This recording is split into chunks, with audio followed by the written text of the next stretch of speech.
हाथों में गहरी लाली है सखियां, अब कलियां हाथों पे खिलने वाली है, तेरे मन को जीवन को नई खुशियां मिलने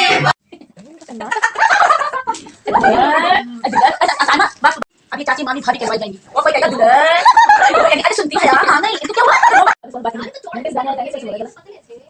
ठीक है नीता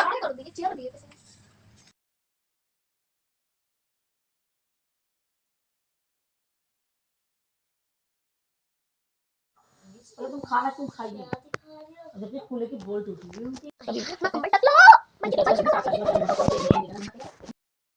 अस्सलामुअलैकुम। तो फाइनली आज आ गया है शादी वाला दिन। तो यहाँ पर हम सारी बहनें जो हैं वो तैयार हो चुके हैं और आज भी हमने अपने तैयार होने के लिए, अपने हेयर स्टाइल के लिए, अपने उसके लिए मेकअप वगैरह के लिए ना हमने ब्यूटिशियन को ही हायर किया था। दुल्हन के लिए अलग आई थी और हम लोग के लिए अलग आई थी। वो आपको मैं पिछले व्लॉग में आपकी अपनी दास्तान सुना चुकी हूँ। तो यहाँ पर अब दुल्हन जो है यहाँ पर हॉल में आ चुके हैं हम लोग। तो दुल्हन की एंट्री जो है वो हो रही है। अच्छा, यहाँ पर मैं आपको एक बात बताऊँगी कि हमारे यहाँ ऐसा हुआ कि एक दिन माई हुई, बीच में एक दिन गैप, फिर शादी हुई तो उसमें फिर एक दिन का गैप, फिर वलीमा हुआ। इस तरीके से एक एक दिन का गैप बीच में होकर ये सारे फंक्शन हुए। तो यहाँ पर ये हुआ कि जब बीच बीच में जो गैप थे ना और जो रातें आती थी उसमें हम लोग इतना जागे हैं, मतलब हम लोग सोए बहुत कम हैं। बस मुश्किल से 2 या 3 घंटे या 4 घंटे, बस इतने, इससे ज़्यादा हम लोग नहीं सोए, क्योंकि हम लोग इतनी बातें करते थे। वो बातें भी पता नहीं क्या बातें होती थी बस वही था ना कि सारी बहनें मिली हुई थी, सारी बहनें थी, तो बस हंसी मजाक में पूरी पूरी रात ऐसे निकल जाया करती थी। हम लोग कभी कभी तो हम एक रात तो हम 5 बजे सोए कि रात क्या थी वो तो दिन निकल आया था कि, मगर सुबह को उठने का यही था हम लोगों का टाइम कि 9 बजे तक हम उठ जाया करते थे। इससे ज़्यादा नहीं सोते थे। बस अब चाहे 3 घंटे, बस मुश्किल से 3 या 4 घंटे ही हम लोग सोते होंगे। उसके बाद हम लोग जो थे वो उठ जाया करते थे, क्योंकि फिर वही था कि दिन इतने छोटे, एक तो वैसे ही घर के काम करो तो दिन का पता नहीं चल रहा, और फिर ये तो शादी का घर था।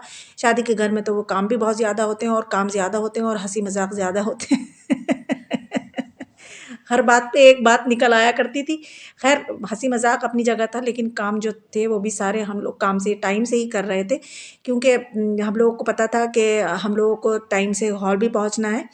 तो आज शादी का दिन था। खैर, आज भी खैर टाइम से ही हम लोग आ चुके थे।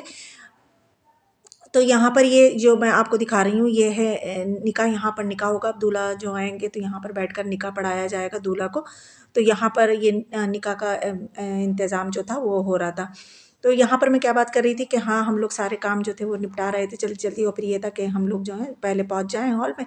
अच्छा भी नहीं लगता कि मेहमान बाद में पहले आ जाएँ और मेज़बान बाद में जाएँ। मेज़बान का पहले होना ज़रूरी है, क्योंकि वो ज़ाहिर है जब मेहमान को बुलाया है तो उसके वेलकम के लिए उसको लाजिम है कि होना चाहिए, उसका वेलकम करना चाहिए। और हमारे लिए कोई ये नहीं कि हम सिर्फ दूल्हा वालों के लिए ही पहले आ चुके थे कि हमें अपनी तरफ वालों का या हमने औरों को जो बुलाया था उसका कोई हम उन लोगों का हम वेलकम नहीं करते। नहीं, ऐसी कोई बात नहीं थी, क्योंकि हमारी तरफ के तो पहले ही आने लगे थे। दूल्हा वाले तो फिर भी बाद में आए थे। तो हमारे लिए सारे ही मेहमान बराबर थे, चाहे वो दूल्हा वाले थे, चाहे हमारी तरफ वाले थे, चाहे वो अमीर थे या गरीब थे, काले थे या गोरे थे। हमारे लिए सारे मेहमान एक जैसे ही थे।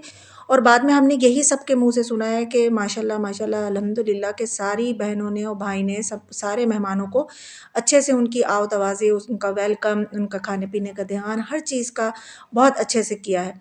तो सुनकर अच्छा लगा, क्योंकि हमारे मतलब परवरिश यही है। हमारे मम्मी पापा ने हमें यही सिखाया है कि जब किसी को बुलाएं तो उसके मेहमान नवाजी पूरी तरीके से करना चाहिए। मतलब सबको एक बराबर ही एक आँख देखना चाहिए, ये नहीं कि किसी को कुछ और किसी को कुछ। और अच्छा, यहाँ पर ये कहूँगी फूल हमने तैयार करे हैं दूल्हा वालों के वेलकम के लिए।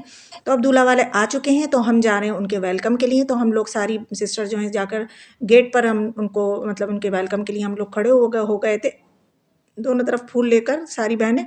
तो अब उनका हम लोगों का स्वागत करेंगे फूलों के साथ और सलाम के साथ। तो यहाँ पर मैं ये कहूँगी कि हमने यहाँ पर बहुत से ऐसे मेहमान थे जो कि नहीं आ पाए, उनकी अपनी मजबूरियाँ थी, किसी की तबीयत ख़राब थी, कोई बहुत दूर था, किसी की कोई प्रॉब्लम थी। तो खैर उन्होंने फ़ोन करके माजरत कर ली और मुबारकबाद भी दी।